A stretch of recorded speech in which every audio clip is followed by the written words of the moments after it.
Fresh every Tuesday for MSPs around the world.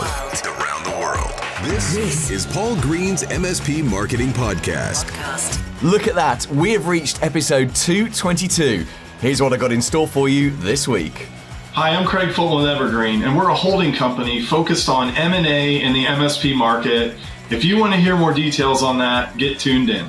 And on top of that interview with Craig later on in the show, we've got a bit of a staff special going off this week. We're going to be talking about 3 ways you can help your staff feel special working for you. Paul Green's MSP Marketing Podcast. But let's kick off this kind of mini staff special this week by talking about some nasty surprises that your staff can kind of drop on you. Now, I don't know if you have staff yet or not, but it is inevitable, unfortunately, if you want to build a real business, that you have to have staff at some point. And my definition of a real business is a business that lets you take a 4-week holiday, a 4-week vacation, without actually having to switch on your laptop or deal with anything. No emails, no messages, no calls, nothing. 4 weeks away, and you come back, and the business has not just survived, it has thrived without you. And you can achieve much of that through outsourcing. There are many great outsourced help desks out there, but it's just inevitable. You know, any business, or the vast majority of businesses, and the vast majority of MSP businesses, you need to have some level of staff because you can't do all of this yourself. And anyone that has staff knows that staff are a bit of a double-edged sword. I remember being a busy 80-hour-a-week business owner back in like 2006, which is when I took on my first member of staff. Right, my first year when I did everything on my own, sat in my spare bedroom, I made like 80 grand profit. So it's about $95,000 profit because I had no costs. I was sat at home and I had no staff, but I was working 80 hours a week.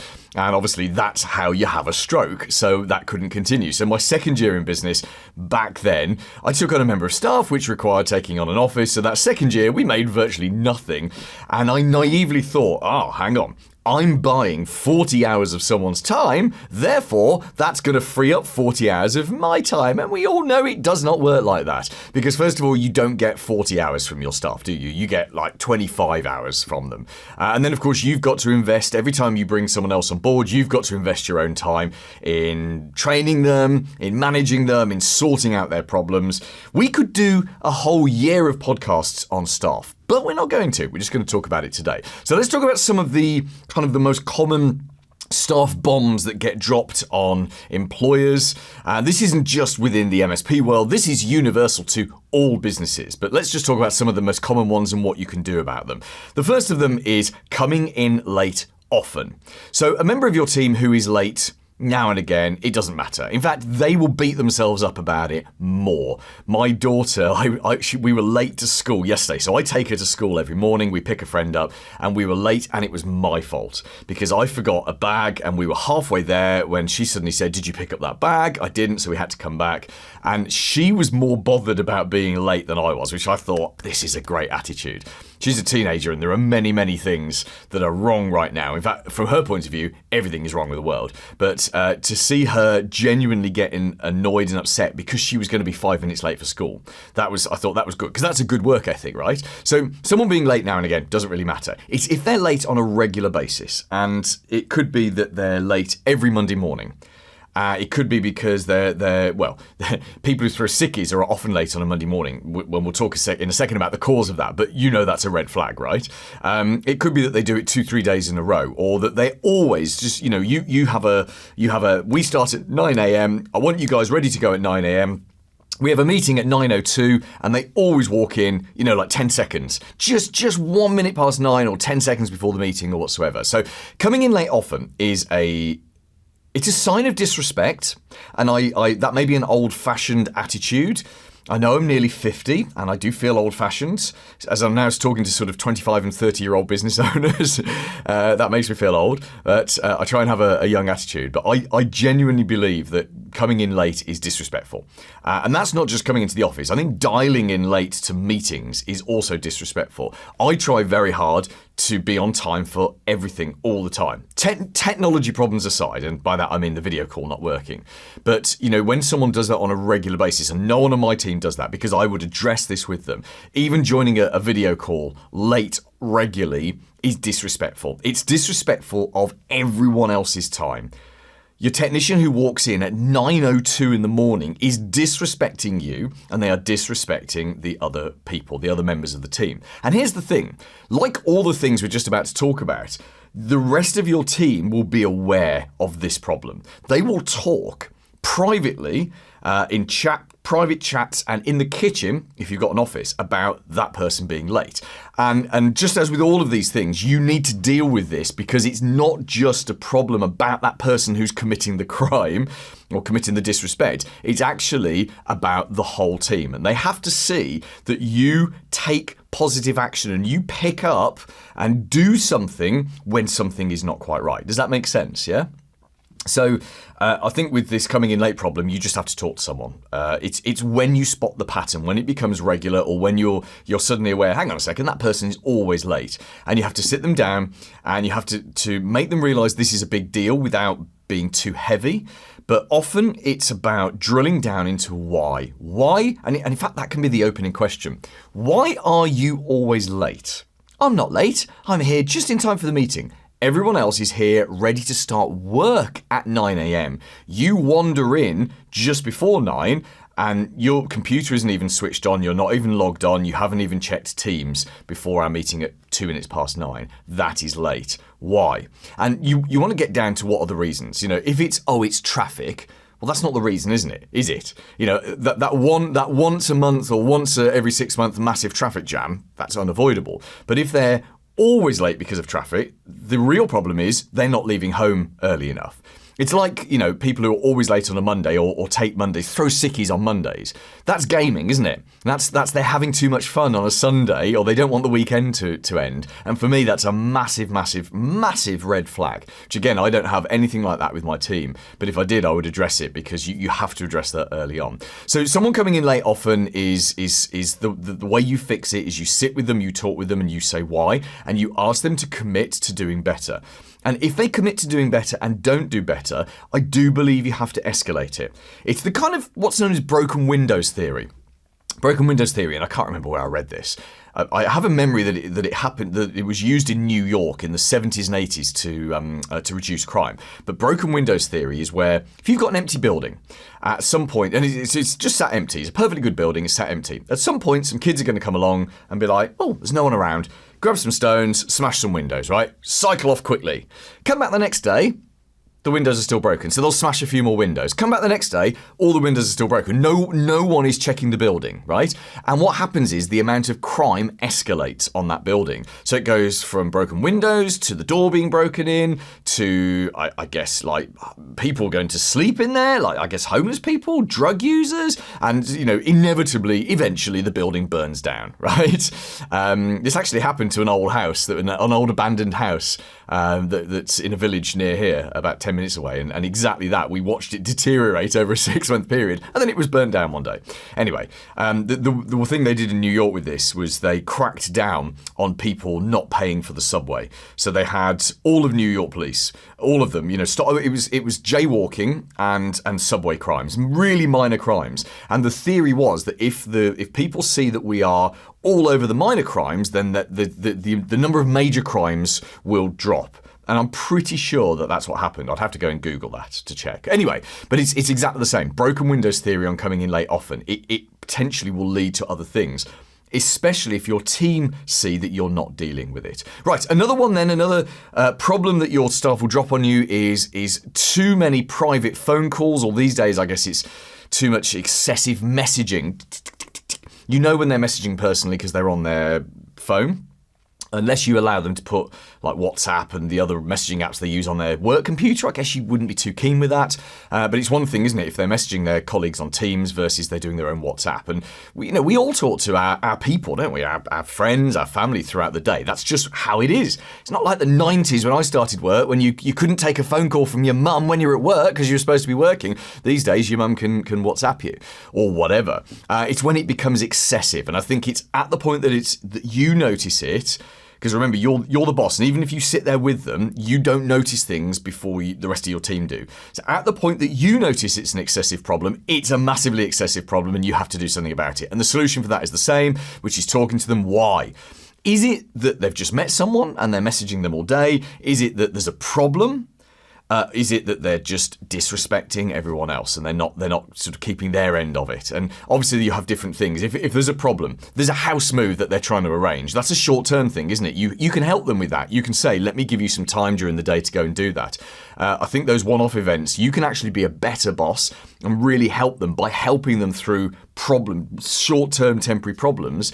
But obviously when it's that long-term thing, you've got to deal with it. Next, we've got pilfering and theft. Now, these are two different things. Pilfering is when the Post-it notes accidentally go home. Hang on, let me put that in speech marks. The Post-it notes accidentally go home. We've all done it.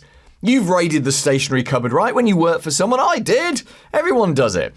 That's probably why not having an office, because we are a completely remote business now, not having an office is probably why our profits aren't hit by Post-it note theft. But there is a massive difference between pilfering and theft.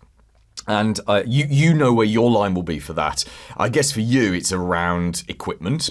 If a Bluetooth keyboard goes missing, and that's $40, is that pilfering or is that theft? To me, that's theft, because that's a piece of hardware that could be sold to a client. Obviously, computer, that's theft. A cable, if they take I nearly said an RS-232 cable there. Why would that even pop in my head? How do I even know what an RS-232 cable is? Anyway, if they take a USB cable home, is that pilfering? Probably yes, because it's like a $3 item.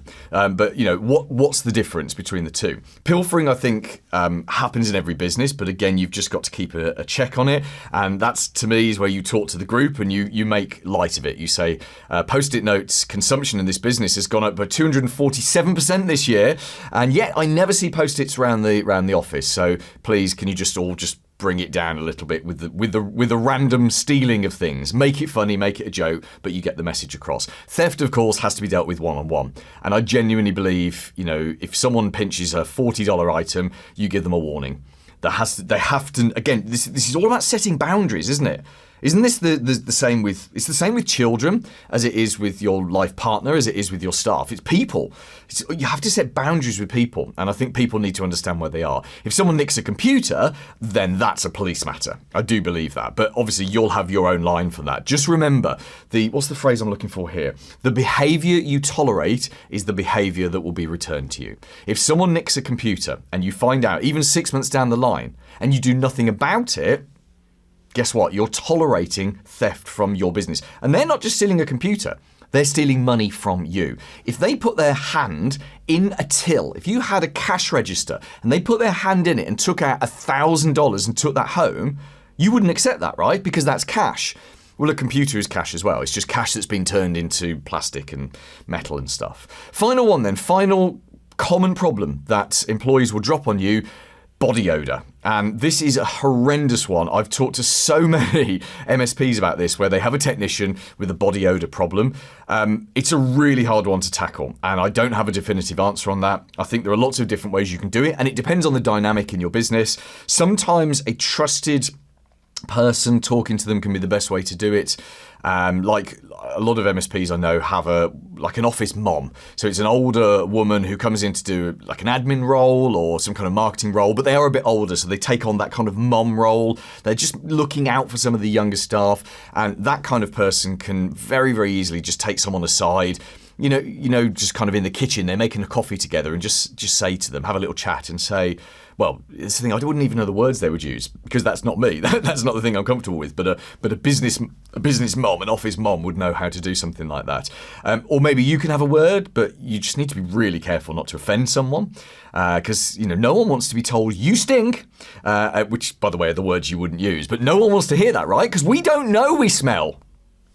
Just having a sniff there, just to check, but I wouldn't know, right? Because I'm smelling my own body odor all the time. And this is the problem. The other thing I think is you can just use peer pressure. I mean, you read things, don't you? Like, let's leave cans of deodorant on their desk. I think that's horrendous. I think however it's dealt with, whether it is just colleagues mentioning it or having a business mum mention it, or even doing a health drive and talking to everyone about exercise and personal hygiene and stuff, you've got to do it in a way where the person who's got that problem has an opportunity to go and fix that problem personally and privately. Nothing is worse than being publicly identified and shamed for something you weren't even aware of. Here's this week's Clever idea. Right, now we've done the bad things that staff will drop on you, let's do 3 ways to help your staff feel special working for you. And there's no gimmicks in this. I'm not going to talk about you giving them free stuff or having a slide to go from the second floor down to the first floor. Nothing like that, because I think those things are just gimmicks, I really do. I'm talking about the things that actually make a difference to them. And it starts with looking at your staff and understanding, why do they work for you? They do not work for you just for money. That is an important part of it. Don't pay them for 3 months and see how many of them turn up. Tip, it won't be many. So money is an important thing, but very, very few staff just work for you just for the money alone. What they're actually looking for is development. They're looking for their skills to grow. They're looking to have fun, right? So I think the 3 things that you can do to make them feel special working for you are these, and I'll go into them in more detail in a second. But it's number 1 is some form of appraisal, and I don't mean a formal appraisal, but appraisals. Number 2 is training, and number 3 is to celebrate stuff. So let's look at appraisals. So by appraisals, I don't mean those horrendous formal sitting down. There's all sorts of formats, aren't there? There's the 360-degree appraisals where someone above you and someone below you and colleagues at the same level of you appraise you. Horrendous. There's the formal appraisals that are done where, you sit down with someone and you talk about things. Those are all tools used by corporations where someone, a vice president of something somewhere, needs 200 scores to present to the board to show that they've improved their staff whatever level by 17.4% this year. It's all nonsense. It's not real. When I say real, I mean real for businesses like ours, where it's you and me and a bunch of people and we work with, right? That for that kind of stuff, formal appraisals are pointless. They really are. No one enjoys them. Unless, in fact, if you're the rare person who enjoys them, maybe you should be in HR instead of IT. That was a joke. But most people don't enjoy them. They're a pain for you. They're a pain for the staff member, versus having a chat, but a structured chat. A structured chat with 3 questions, such as, what's going well right now? What's not going so well? What should you do differently? Imagine taking all of your team out for a beer. Like, you and them go out for a beer, depending on how many people you've got. This could be bad for your liver. But you and them go out for a beer once every 2-3 months. Or a coffee. Or somewhere out of the building. You just go for a walk, right? Go for a walk together. That's cool. And it's not a formal appraisal. You don't call it that at all. It's just a chat. But the chat is very much structured. Let me say those 3 things again, because this is the world's most effective structure for finding out what's happening with your team. What's going well right now? What's not going so well? What should you be doing differently? That's it. And obviously, you don't have to use those same words all the time, but what an amazing framework for you talking to a member of your team, because it gets them talking about what they're proud about, gets them talking about things that aren't so good, and then you kind of set a bit of an action. What should you do differently? Well, actually, I'd like to do this and this. Great, why don't you do it? To come back to me, email me in the next 2 days to tell me how that's going to happen. Something like that would be great. So appraisals are great. Training is definitely great. Now, we're talking primarily about your techs here, but this does apply to all of your team.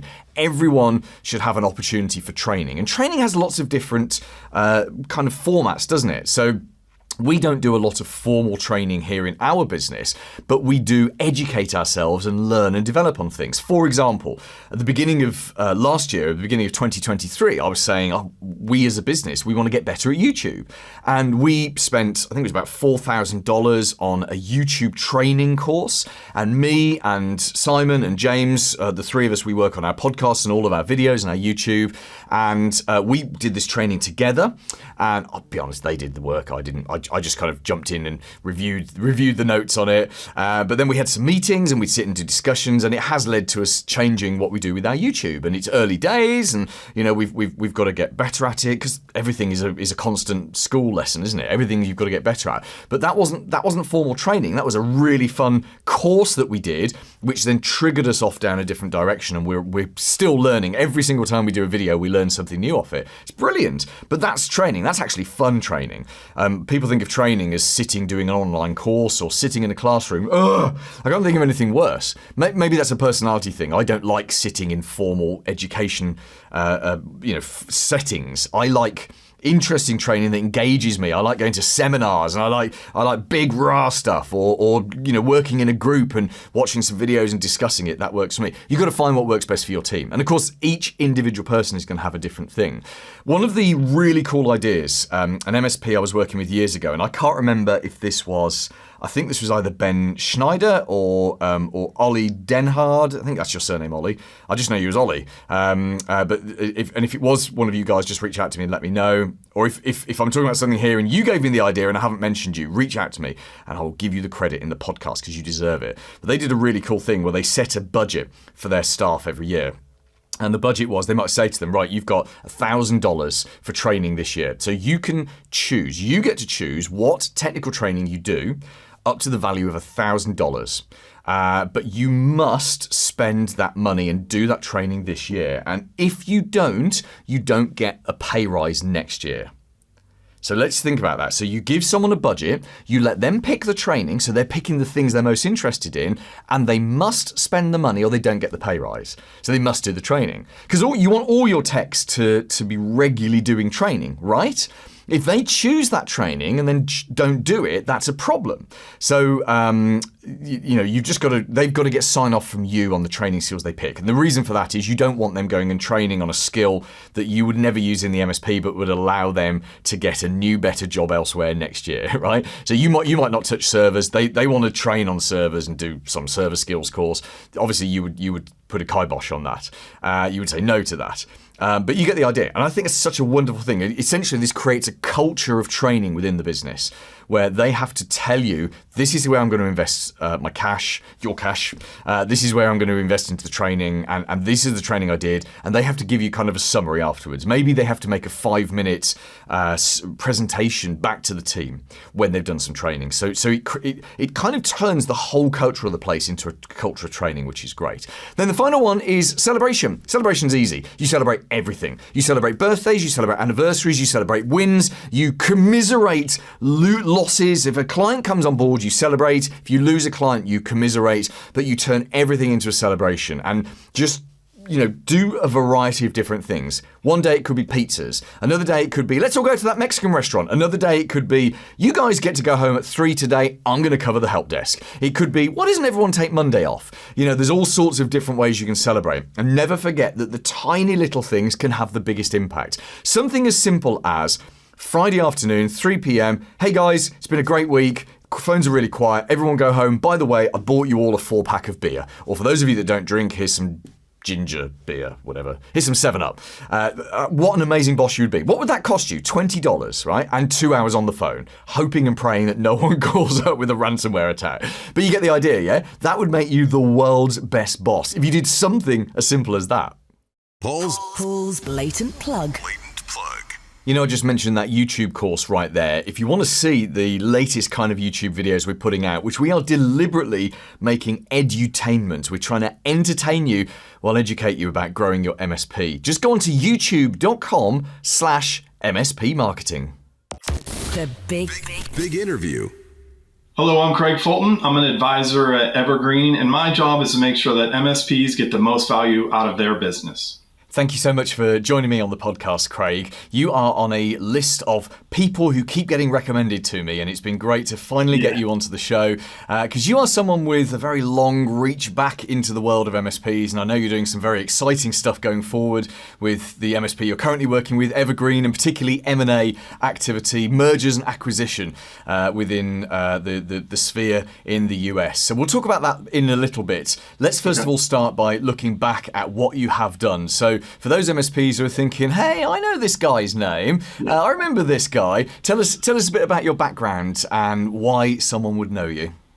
Yeah, they probably know me from my time at ConnectWise, but what people may not know is I did get my start in tech in the mid-90s, took the similar path that a lot of people took, got certifications. I called it pay my dues at a big help desk for 8 years, and then landed at an MSP called ConnectWise in Tampa, was working there a couple years. Met Arnie Bellini, and the fun began. I started implementing the software, supporting it, became chief product officer at ConnectWise for a few years, managing the product development and go-to-market. And then the last 4 years of the company was the chief customer officer, running support, customer success, implementation. And people may have seen me from the big stage at IT Nation too. Well, that's just crazy. Absolutely crazy. So you were right there at the very beginning. That must have been a hell of a ride for you. Yeah, it was. When I started, I think there was about 30 people at the company. And then when I switched to the software side with Arnie, we had about 400 or 500 partner companies. And now, when I left, I think it was probably over 20,000. So it was quite a ride. I loved it. That's great. And what's your sort of favorite thing as you look back on that journey? What's the thing that you're either most proud of or was the most fun for you? Yeah, the community. I learned a lot from working with IT service companies, helping them transition to managed services. I owe all the success I have to all of those MSP owners and technicians and finance people that, educated me while I then, gave the education back. So the community was probably my most noteworthy thing. Yeah. And do you think that's the thing that a lot of people still remember you? And I'm talking about you as if you're dead, which is awful, because obviously you're not. You're live and here on the podcast. But you know what I mean, though, when people look back, because sometimes when you vanish from a big name like ConnectWise, and we'll talk about sort of why you left and what you moved on to do in a second, but when you disappear and people are like, oh, that guy's moved on. We love dealing with him. We love seeing him on stage. And then you kind of do get forgotten, don't you, quite quickly. People's minds are very fickle for that kind of thing. So as you look back, is that the thing that you think people are most likely to remember you for? I think a lot of people remember me as someone that just delivered on what I said. They could rely on me to pick up the phone, to answer the emails.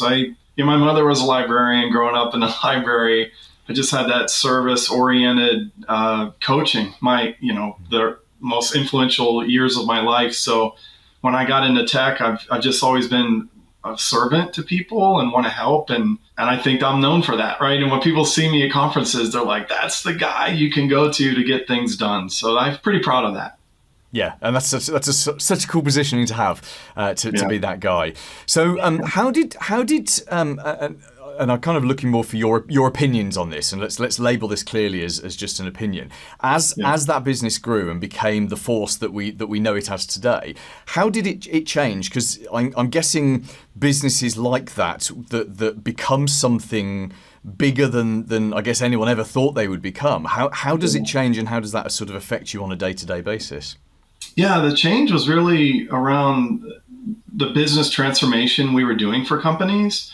We never really saw ourselves as a software company. We saw ourselves as a company that does business transformation, get into IT services, help them scale, help them convert to managed services if that's their path. And we just had a tremendous trajectory, right? The escape velocity took off. And I think one of the biggest challenges during that is growth, right? You're trying to keep up with the demand that's coming in, which is a great thing, but it does make it hard to scale when the numbers are accelerating like that. And my advice to anyone, whether they have a SaaS company or an MSP, is, be ahead of that, do the best you can. I just led a session at a conference this week at Build It about operational sustainability because, I've lived through a lot of those pains and learned some things there, but the biggest challenge is just keeping up with that, right? And making sure that people always feel like they're getting a great experience. Yeah, I can imagine. And there aren't many people who get to be part of something like that. So it must have been a hell of an experience for you. So tell us why you left ConnectWise and what the sort of the plan was when you did that.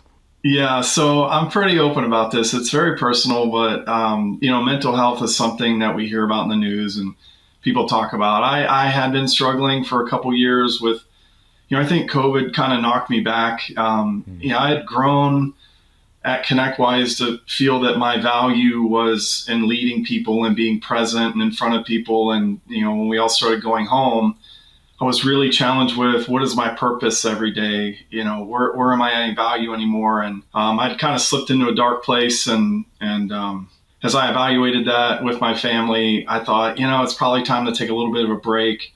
And Jason McGee, the CEO of ConnectWise, phenomenal person to work with.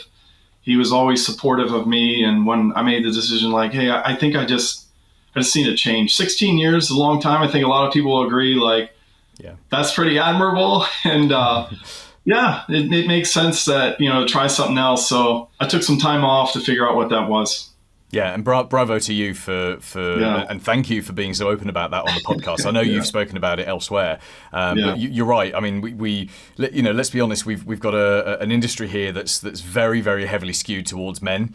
Often, sometimes sort of more middle-aged men, and the kind of people that don't like to talk about mental health. And even in the 7 years that I've been here, I've seen that the subject of mental health come up more and more. But I still feel there's so much further we can go, and there's so much more that we can all do to support all of our, everyone's mental health. There's always someone suffering. It's just you don't know that they're in trouble. Right. And sometimes it's just a simple thing of just talk about it.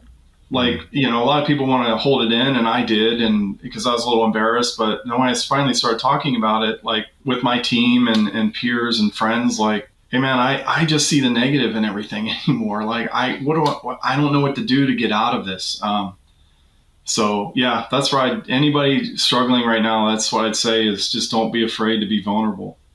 Yeah, I agree. You and I need a virtual hug right now. We need to do some virtual backslapping, right?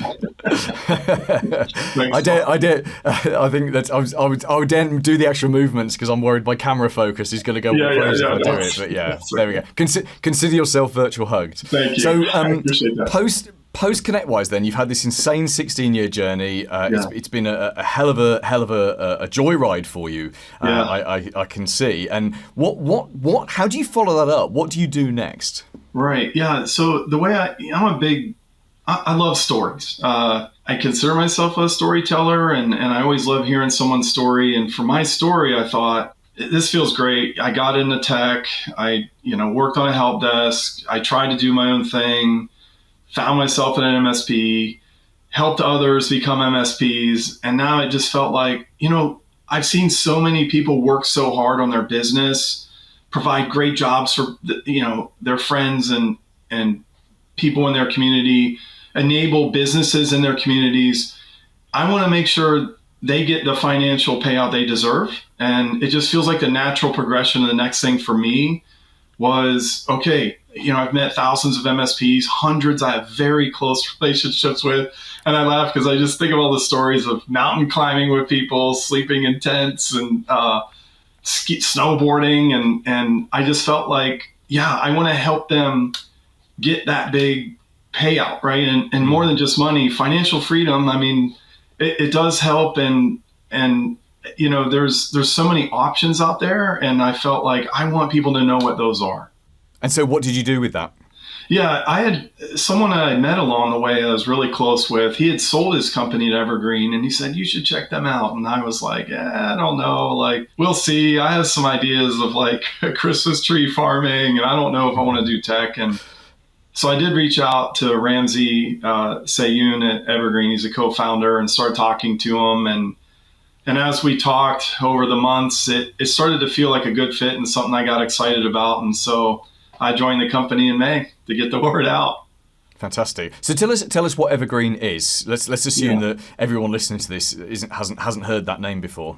Yeah, Evergreen is a holding company. So think about the Berkshire Hathaway model of doing business, right? Acquiring companies to hold them forever. And I think that's what differentiates it from a lot of the other models that are out there. And I'm not saying it's the only one, but I think it's a great option for MSPs. We acquire businesses, again, hold forever, right? Long-term planning so people don't make short-term decisions that may harm the business.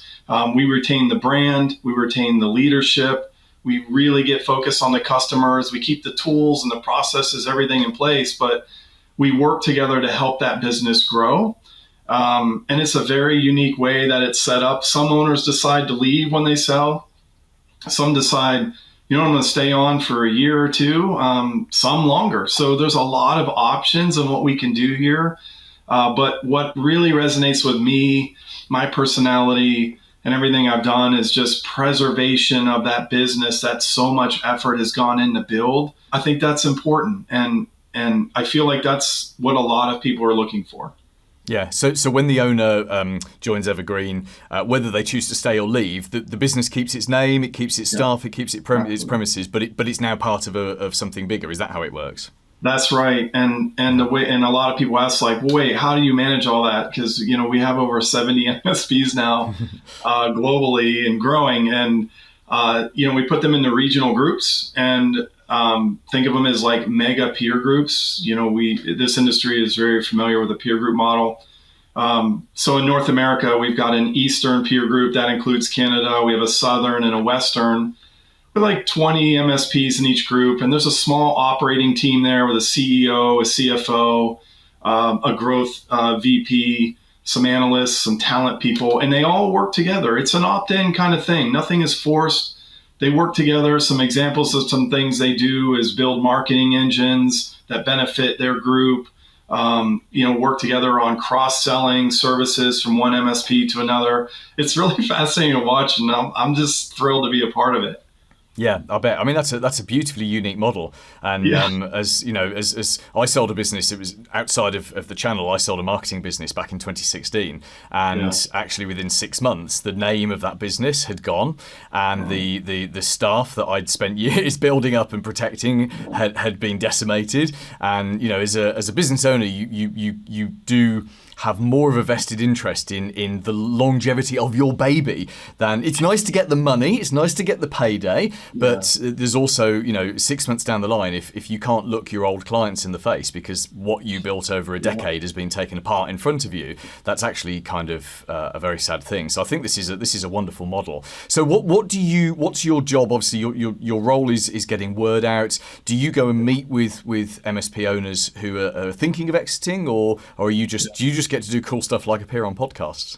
I get to do cool stuff. Like I actually love my job.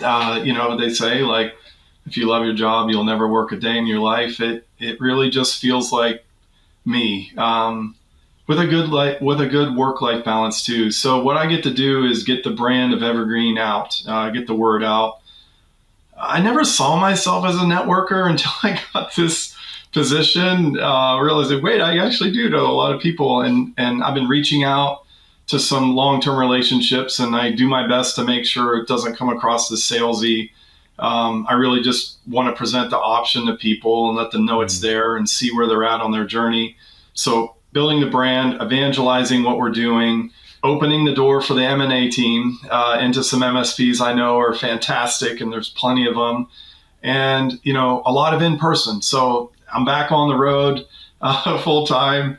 Just wrapped up an event this week. I was in London last week doing some things, and there's a lot going on in October. So a lot of people are going to see me out there, and if they do, I hope they stop and say hi.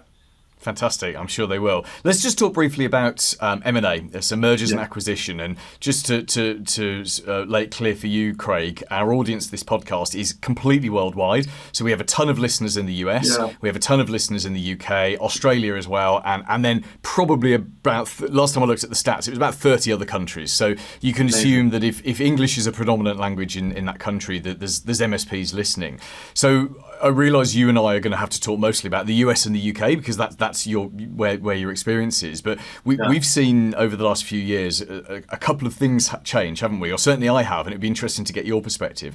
I've seen the rise of what I call what is called the super MSP. So maybe Evergreen, it feels like Evergreen doesn't fit into that, but the super MSP is a big company to start with that goes and then acquires large size MSPs in different cities. So that's how it's sort of growing across an entire area. And then the other thing we're seeing is an absolute flood of private equity money. So, what is essentially cheap money coming in to fund these kind of mergers, build up these large groups. Is that what you're seeing? Is that your experience? And where does Evergreen sort of fit into that? Yeah, that is what I've seen. I'd say, first you saw private equity money come into the vendor space in this market, right? Looking at SaaS companies, because it's a juicy place to be, right? There's a lot of recurring revenue in SaaS. So you see that start there. And then, private equity firms are saying, wait, hold on. Do the customers of these businesses have recurring revenue as well? So you saw that about 10 years ago really start to go in. Before private equity got in, you just saw MSPs acquiring other MSPs and their geographic areas. But then you see private equity come in. And I think where there were some mistakes made at first was acquire MSPs, and let's put the SaaS playbook on them, right? And then that's when you saw the, erosion of customers and staff, and then you almost saw a rewind on that. And then these platform roll up, there's a lot of different terms for it. Companies really start to emerge and start acquiring other MSPs, bring them into the fold, almost franchise them like under a brand. And then you saw this like third wave where, okay, we're going to acquire the companies, but keep them the same, but they're under our ownership. And that's where I put Evergreen in. But we do at Evergreen at the holding company level, we do see ourselves as one big global MSP, but the operations are still very decentralized. Yeah, that makes perfect sense. And I realise what I'm about to say here is a bit of a finger in the air answer, in that who knows, because it's a crystal ball question. But you're involved in an organisation that is heavily into M&A. So I'm guessing you must have seen research. You must have spoken to consultants. How do you think it's going to change over the next few years? Yeah, I think what we're seeing is just sort of a plateau in the valuations, right? They're not climbing like they used to, and that's pretty much being pushed by macroeconomic conditions. The rise in interest rates. A lot of companies will debt leverage businesses. So with an increase in the interest rate and what it costs to borrow money, you're seeing, the valuations kind of even out, right? Because 5 years ago, 5+ years ago, you would have seen someone getting maybe 3 or 4x EBITDA. And then, as we went into 2020 and things got hot, those numbers started to double, in some cases triple.